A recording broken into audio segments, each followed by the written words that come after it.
Morning. Okay, we begin a new parak today, and there's a little bit of Mishnah, and then the rest is a little bit of Gemara, and the rest is going to be Agadata. Some Agadaic teachings about. They're kind of cool. What was that, Charles? Oh, didn't know we were still on. Agadata are always weird and fun. Yeah. Okay, so the Mishnah begins with how do you calculate a city in order to the Tuchum of the city? Ketza ma'abrin es ha'arim. Now the word ma'abrin, the Gemara is going to see whether it's with an ayin, which means how do you make a city pregnant? So essentially, how do you extend the city around it based on whatever is protruding from the city? Or ma'abrim with an aleph, which is how does a city get limbs? When a city has limbs out of it, how do you calculate it? In any case, so how do you calculate a city? So bayis nichnas bayis yotzi. If the outer line of the city has some structures going in and some structures going out, where essentially it's not an even line, but rather some are in and some are out, or pagum nichnas upagum yotze. You have the wall towers are around the city. Some of them come out farther than the wall itself. Hayisham Gududias, or there were other structures outside of the city. There were Gududias are parts of the old wall broken. Gevayas asar tvachim, that 10 tvachim high, or Gesharim. There are bridges, or nefashas. It seems like a mausoleum or a grave. Sheyesh behem beis dira, which have a dwelling place, and that's either going on the bridge as a bridge watcher, like a toll booth. And Tosfos brings an opinion that maybe it's also on the grave. They would have a guard's house. In any case, any of them that have a base dira was made for dwelling, and it had a dwelling. So you always take the measure from there, and so over here, since this is 70, with everything's within 70 of the city, so what you're going to do is you're going to measure by the farthest protrusion from that city, and then you're going to make a straight line across, and at a right angle the next straight line, and you make a square around the city. And it doesn't mean square; it could be rectangle, but you make 4 90-degree angles around the city. By the farthest out protrusion on each side, that's a dwelling, that's related to dwelling. You make it like a tablet, murubas, that's squared, and as Rashi points out, rectangular is fine. The idea of squared meaning it's exact corners. Kadeshe niska is obvious. In this way, you gain all of the corners. So if you have this little bridge or mausoleum outside of the city, within 70 amas of the city, you now have 2,000 amma, not from the city walls, but from a square of that mausoleum outside of the city, which would give you essentially a 2,070 amma, or more from any structure.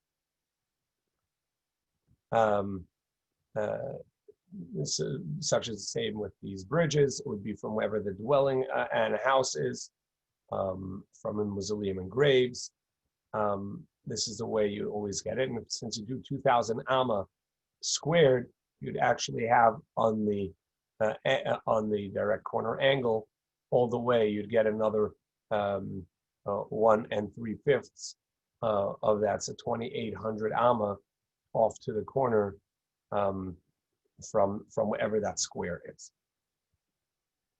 So now the Gemara goes into the word that the Mishnah used, ma'abrit, which is written with an ayin, and as written with an ayin, it means pregnant. but meaning what extends out of the city in addition. You also have Ma'abrim with an aleph, which would be the limbs, and we're going to see two opinions of it. Rav and Shmuel, what word is the correct text of the Mishnah? And the Mishnah, the Gemara is then going to bring us various other machlokas Rav and Shmuel in Agadeic teaching or words. So Rav and Shmuel chadam ma'abrim chadam ma'abrim. One says ma'abrim with an ayin, one says with an aleph. Mandam ma'abrim, one it says with a aleph, aver, limbs. In other words, structures sticking out of the city.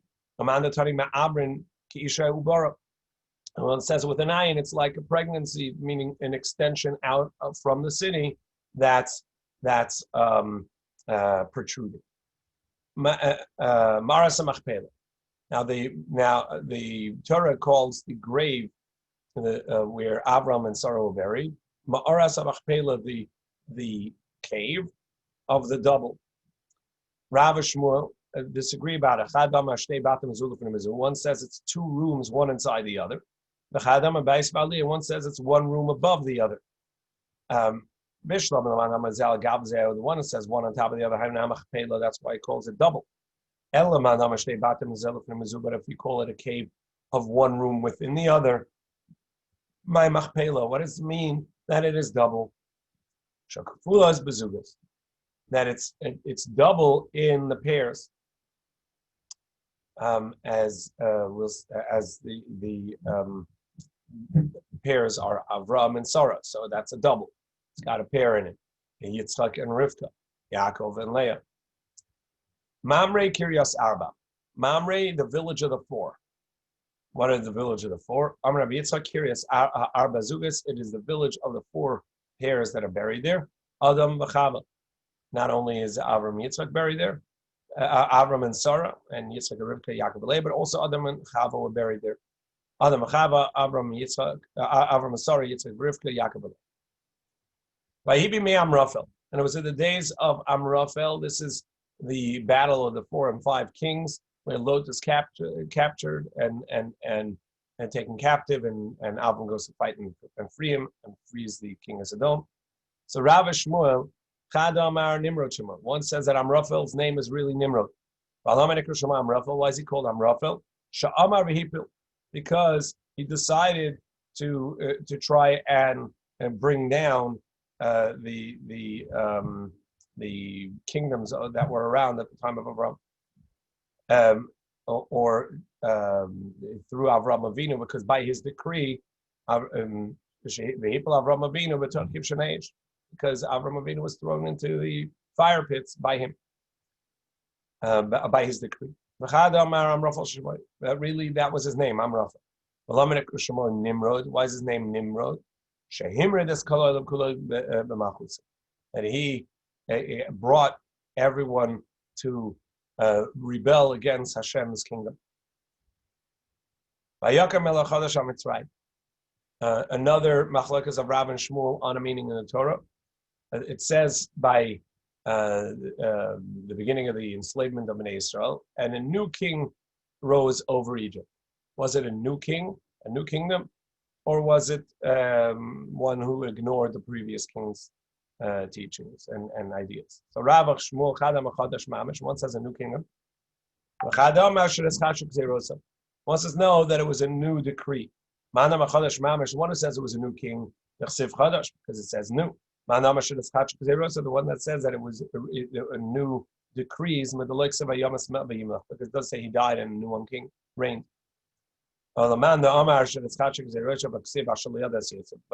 to one that says that it was the old king with new ideas, so why does it say that he didn't know Yosef?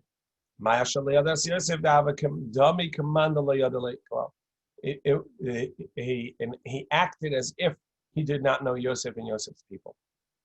Siman Shmon Eser Shnei Masar Lamadnu B'David Vayiva.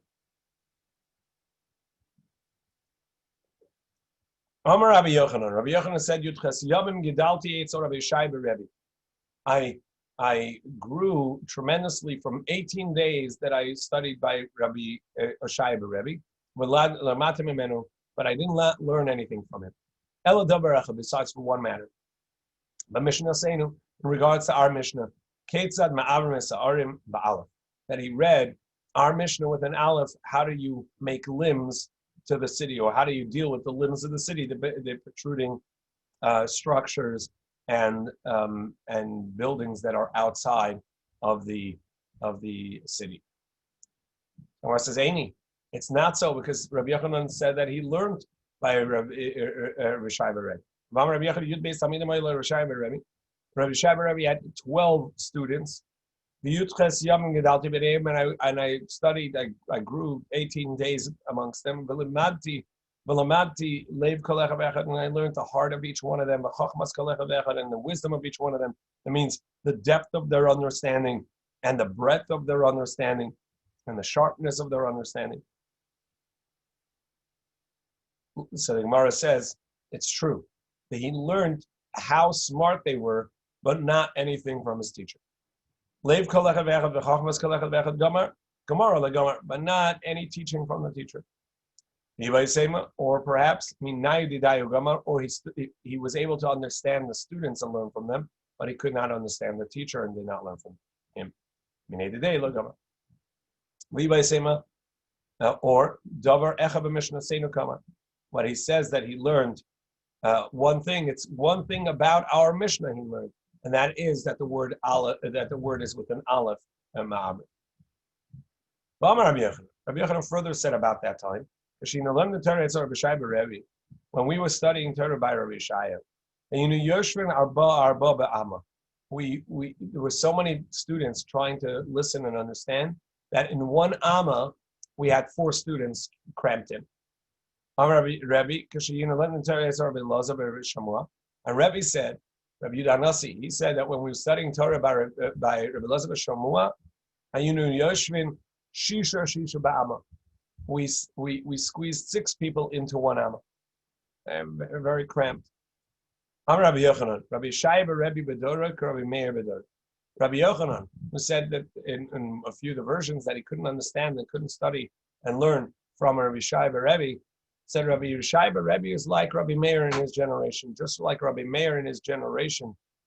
As great as Rabbi Meir was, his students and his colleagues could not understand the depth of his teaching. So to Rabbi Shaiba Rebbe, his generation could not understand it. Just as Rabbi Meir, his students, his colleagues could not understand the depth of his teaching and therefore didn't understand him. And we saw earlier in the Masechta, that's why we don't say the halachas like Rabbi Meir. So too Rabbi Shaya. Rabbi Yochanan says, nevertheless, Liban shel Rishonim kepischa shel ulam. The hearts of the first generations, the earlier generations, are like as wide as the ulam's opening, a big chamber.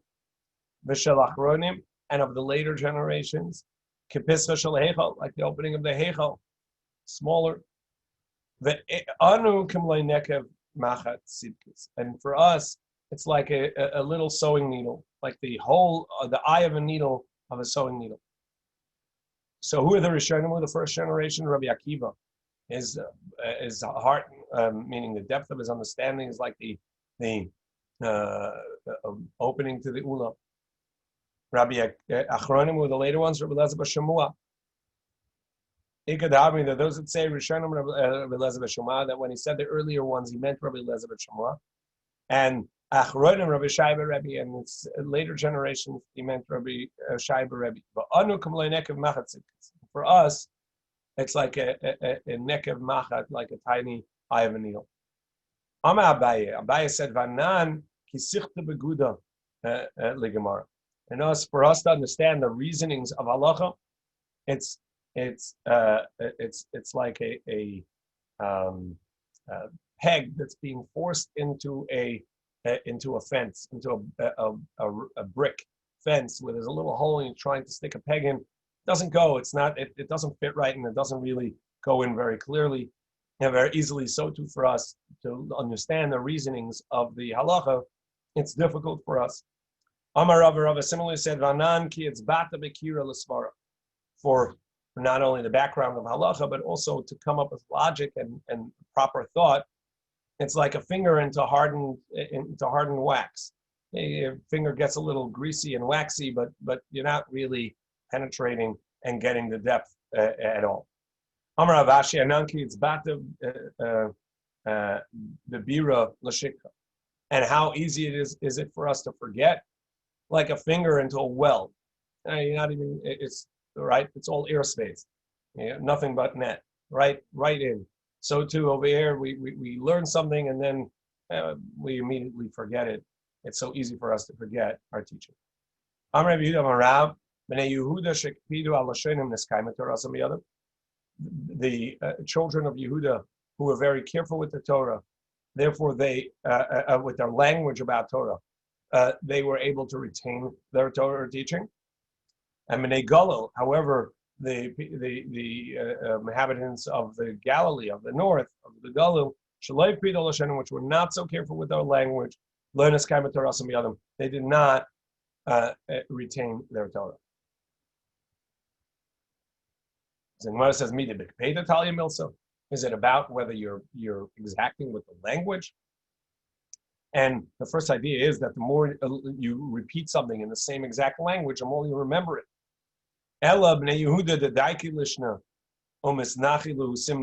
That they were exacting in the language, and they also made mnemonics in order to remember halacha. So they remembered. They were not exacting a language and also did not make mnemonics and not make a simon to remember. They did not retain their Torah. Another reason that the inhabitants of Yehuda, that the children of Yehuda area got Torah and retained the Torah is because they had one teacher and they studied with that teacher, and so they retained it.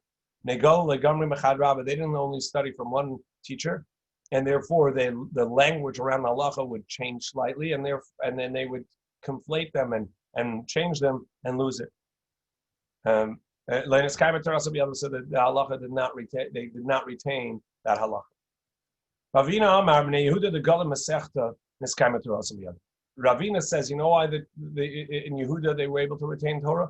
Because they taught it on to others. They didn't keep it to themselves, but they toiled in Torah and they were able to teach others what they learned and were able to retain it in their heart by being exacting on what it is they learned and teaching it.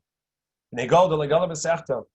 However, in Kollel they didn't teach others. They were not exacting in retaining it in order to teach properly. They did not retain teaching. David Galim Masechta, David Hamelech, King David, he was able to maintain Torah because he taught others. Shaul Galim Masechta, Shaul did not teach others, and so he did not retain it. David Galim Masechta Ksivbei, David who taught others, it says by him, Yirei Echa Yiruni v'Yismachu. Those that fear you will see me, and they will be joyous. In other words, I was able to teach, and therefore be exacting in the halacha. Shaul Shaul, who did not teach, by him it says, wherever he turned, he missed the mark. That he did not merit to teach halacha as it is. And how do we know that Shaul, now that we mentioned Shaul, how do we know that he was forgiven for the sin of killing out Nov, the city of Kohanim?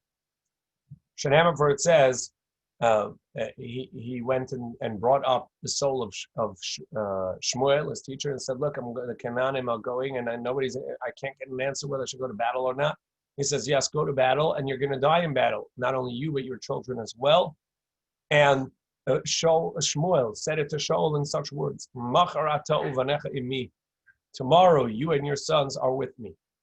He didn't say that they're going to die, but they're with me. They will be with me in the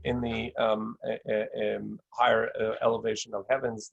They'll be in my environs in Shamayim. Amar Rabbi Abba, since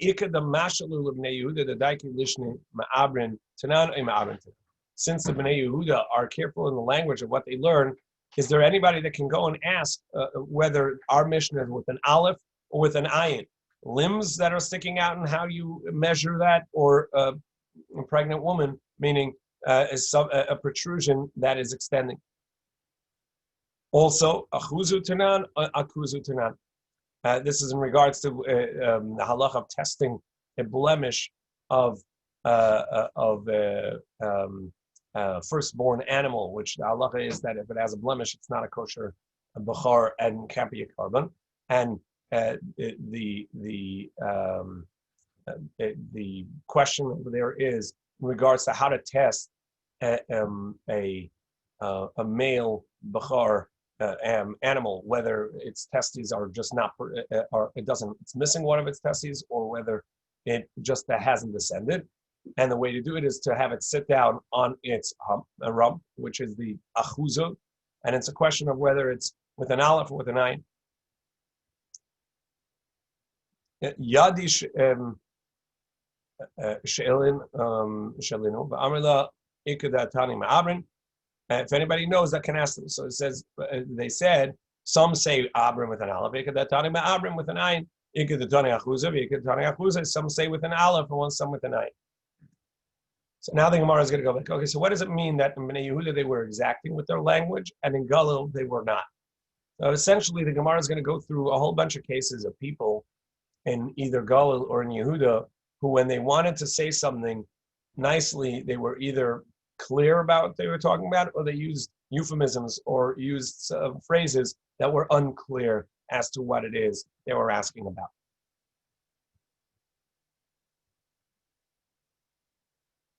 Bnei Yehuda daiki lishnemayim. Bnei Yehuda were exacting in their language. What is that? Now, who bar Yehuda? Somebody from Yehuda. The Amalu talis yeshli linkor. I have a talis. I have a talis to sell. Amrulei my gavin talisa. What is the color of your talis? What is the color of this garment? Amalu, he said, Tardin ali adama. It's like tardin, which is a type of green, like this vegetable tardin. Let's say beet greens. Ali adama, when they're on the ground. But essentially, he gave a very precise color. And the Galileans that were not careful, what is that? Now, who bar Galila, the Avaka Azil, this person of Galil that was traveling, Amar Laman, and he said, Amar Laman, who has Amar? Now, because they would not speak so clearly, now this Amar can mean who has wool, who has a donkey, who has a lamb. Amar with an ayin would be wool. Chamar would mean a donkey. Amar would be a lamb. And they didn't know what he was saying. Amar Laman, Amar Laman, Amar Laman. Amalu Galila Shaitab said, what a foolish Galilean, because he's not clear. Nobody knows what it is that he's looking for in the market. Chamar Lamirkav, is he looking for a donkey to ride on? Oh, Chamar Lamishti, or is he looking for wine to drink, which are a similar word? Or Amar Lamilbash, or is he looking for a wool to make garments? Amar Liskasad, or is he looking for a lamb because he wants to shecht it? And he's in the market and he's calling out who has something to sell, but nobody knows what it is that he's looking to buy. There was a woman who wanted to invite someone to eat some fats with her. And she wanted to say, "Boy, come, and I will give you to eat." But since they didn't articulate clearly, and would sometimes combine the words or slur some syllables, and so it was unclear. And instead of saying "Come and I'll feed you," Chelev, Amrala, she said to her, "Shalchutzi tuchlach lavi." instead, the way it was pronounced was shluchuti.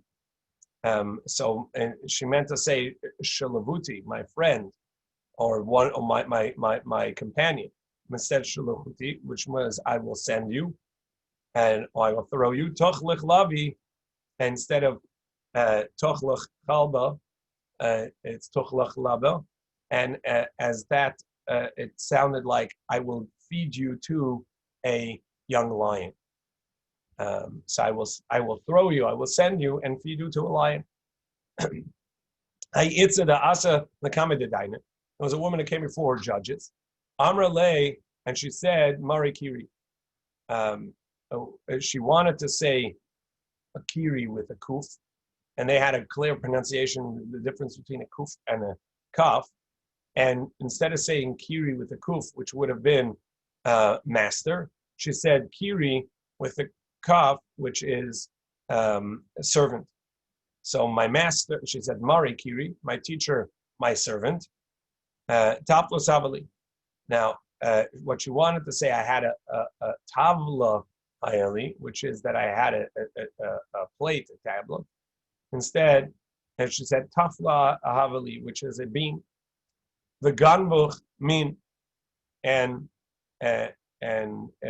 instead of saying the ganvuha, and that it was stolen mimeni from me, she ended up saying the ganvucha, and they stole you, ganvucha, they stole you, mean from me, that they stole you, that you were stolen. So she said, my master, my servant, I had a beam and they stole you from me. And she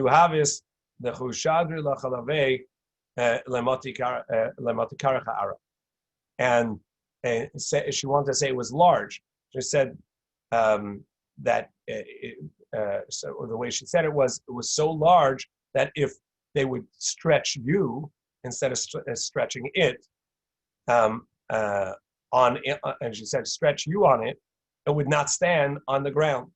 And so this is all, it now sounds like nonsense and insulting to the judge. Amasa de Rebbe, the maidservant of Rebbe, who was very learned, and the Gemara quotes her many times in different halachas or words that she understood and knew and could teach to help the students in Torah. When she wanted to speak something, but want to say it in a kind, nice way, so she would not be clear about what she's saying, but she would speak in somewhat of a euphemism. Amra, she would say, "Ki alis nafkis," when the ladle is scraping the bekad in the jug, yadan ishri likinein. So then the birds will go back to their nests.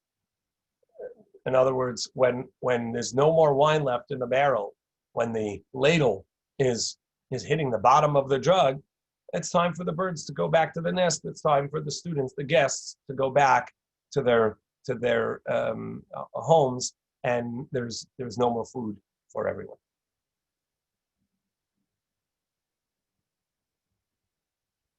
When she wanted to tell the students that they should remain and sit and eat, she would say to them, Yadi basa chavertam mina. So let's remove the cover like her friend. In other words, let's open a new barrel. V'titka fi alas bekad, and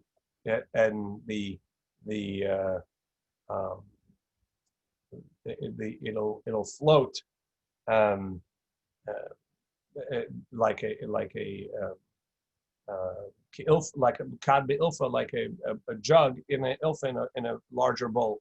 The azal biyama, that's like a boat floating in the water. So too the ladle will float in the barrel. In other words, there's plenty of wine, plenty more where this came from. There's another another barrel. We can open it like it's red, and we can make the ladle float like a boat in the sea. So it was a nice way of saying either it's time to go or you can all stay for another round. Rabbi Yosef when he would speak in a nice way in euphemism, Amar would say, Asuli shor b'mishpat. Make for me a ox and a judgment. Now, in Aramaic, shor b'mishpat, which is a Hebrew, in Aramaic would be tor din, an ox in judgment. Tor, an ox, din, in judgment. Tor din is like we saw before, beets, a type of food. So tor din. So it would say, make for me a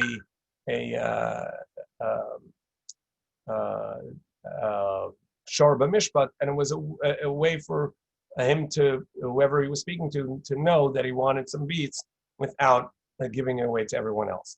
It was just a euphemism and a way to express it. And Bator Miskin, and in a meager mountain. So what is that? Hardal. A hardal is a meager mountain, and that's hardal, which is mustard. So give it to me with mustard. When he would ask about a host or about an inn, Amahachi would say like this: Gavar pum dein chai. The mouth of this person is alive, and that's ushpi zaychi zuchai. So is the mouth of this person alive? And this, by translating it into another form of Aramaic, it would mean ushpezechi, which is a guest house. So mazel tov yesh, what goodness is there? In other words, how good is it? So he would say it in such a way that it was only whoever he was talking to would understand. Rabbi Abo, when he would speak in such a euphemism and way that others couldn't understand, he would say like this: Atrigu lepachamim arkiu lezahavim. So ignite the coals so that they could be red, like or a yellow red, like an esrog, like a citron fruit, and spread the coals out so that you can get warm against them. So spread it. It would say spread out the gold, right, which means the coals, and those that tell us when it's dark, which means, and then you can put some chicken on it. There's those that say make on them two night speakers, those that tell us when it's at night, which is the chickens. Amar le Rabbanu le Rabbi Abo, Hatzpinenu hecha Rabbi Elazar tzafim. The Chachamim said to Rabbi Abo, tell us where Rabbi Eli is hiding out. Amar lehen olatz bena'ara aharonis acharonis ironis avahani iros. So he said to them that he was joyous in a maiden of Aaron, and that is behind in a city that keeps him awake. So what does it mean? He was awake. He was joyous at night, but that made him go to sleep. So Amri la Isha. Some say he was talking about his wife, and who was a daughter of a Kohen, and she had passed away. The first one passed away, and he had married again, and that's what it means. And then some say that Amri la Masechta, he was talking about his learning, and he said that he was learning a special subject, the subject of the Kahanim and the halachas of the Avodah. So Masechtas, he was learning Seder Kachim, and he completed one Masechta and he was working on another one, and therefore that was keeping him awake, he was asleep in learning, meaning he was toiling in it and was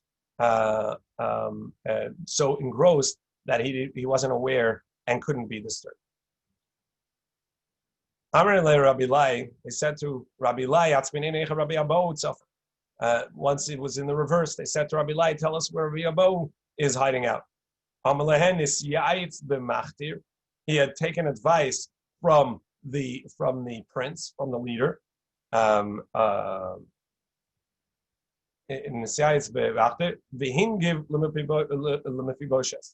And he went down to the south to Mephibosheth, which is a euphemism for the leaders. Mephibosheth was at the time of David HaMelech.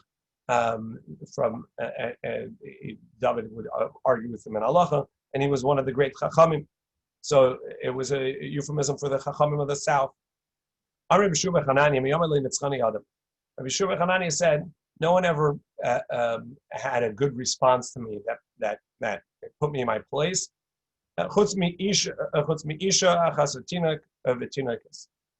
Besides one woman and a child and a young boy and a young girl. Isha, what is this case where the woman had a good response to him? Once I was at an inn by a woman was my hostess. She made beans for me the first day. I ate them all. I didn't even leave any over. Second day, she made beans again. I didn't leave any over. On the third day, she made it too salty. I tasted. I didn't like it, so I didn't eat any of it. So she said to me, why aren't you eating? I ate already earlier. I didn't want to embarrass her. So I said, I ate already. She said to me, you should have had less bread so you could have had some beans. Amrli Rebbe, she said,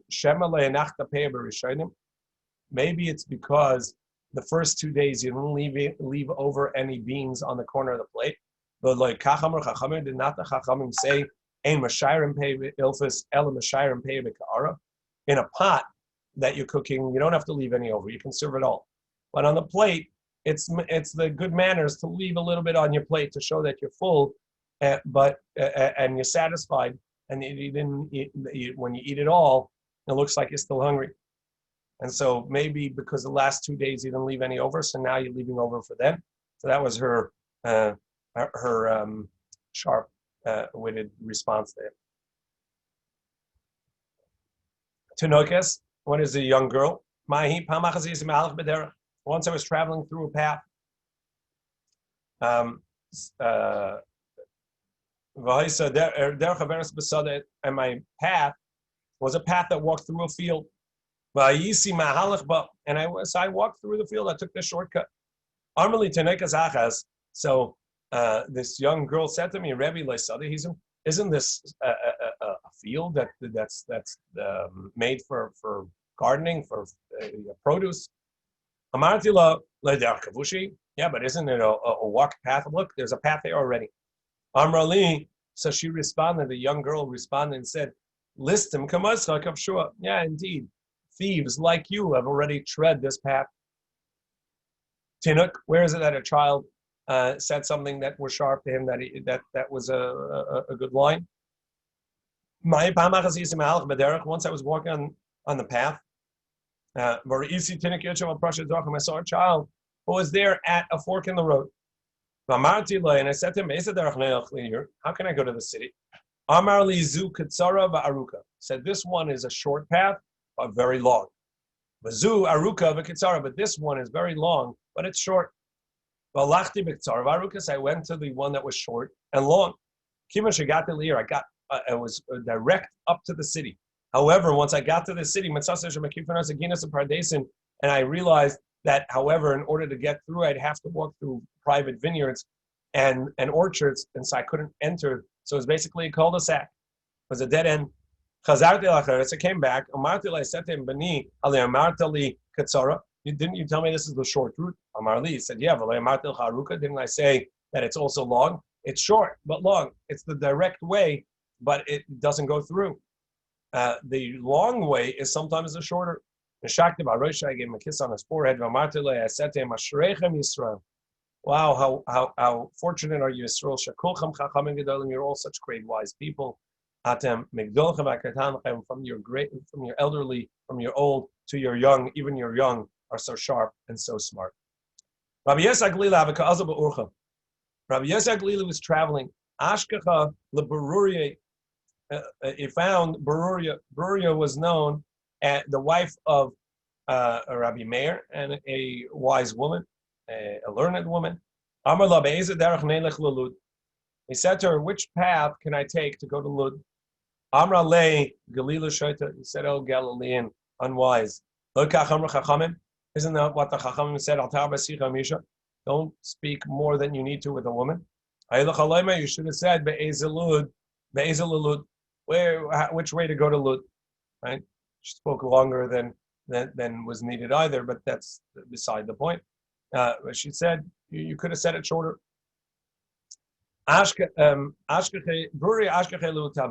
Beruria met a certain student. He was studying Torah, but he was studying silently. So she said to him, she either literally kicked him or with her words, pointed out to him. Amrle, she said to him, Loikach Kasov, doesn't it say in the verse, this is in Shmuel Beis, Arucha B'chol Shemura, it's set up and guarded. So Imarucha Baramach Ivarim Shalcha, if it is set up with the all your limbs, meaning you're entirely engrossed in it with the entire body, Mishtameres, then you can keep it. Then you guard your teaching, you'll be able to retain your learning. And if not, if not, it's not going to be retained. Tana, we learn. Rabbi Eliezer Yaakov had a certain student. She was studying silently. After 3 years, he forgot his teaching. That there was a student of Rabbi Eliezer who had been transgressed and was punishable by death, by sreifa of makam. Amrullah nichole adam gadol shamish, said, leave him a great person to teach him. Amalei Shmuel Rav Yehuda Shina Pesach Pumech Kari Pesach Pumech Tani. When you learn and you're reading a pasuk, open your mouth and read out loud. When you're learning a Mishnah, open your mouth and read it loud. So that you can retain it. And you'll have long life. Shenema, for it says,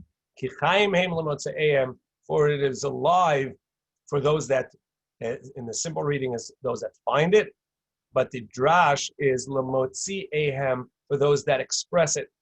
L'chol b'sorei marpeim, for his entire body it heals. Al tikr lemotzi ehem, for those that find Torah, it brings life.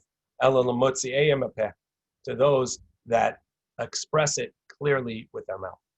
So when you study Torah, do so when you're alive, you're in it, and you express it clearly with all your limbs, and you say it with your mouth out loud.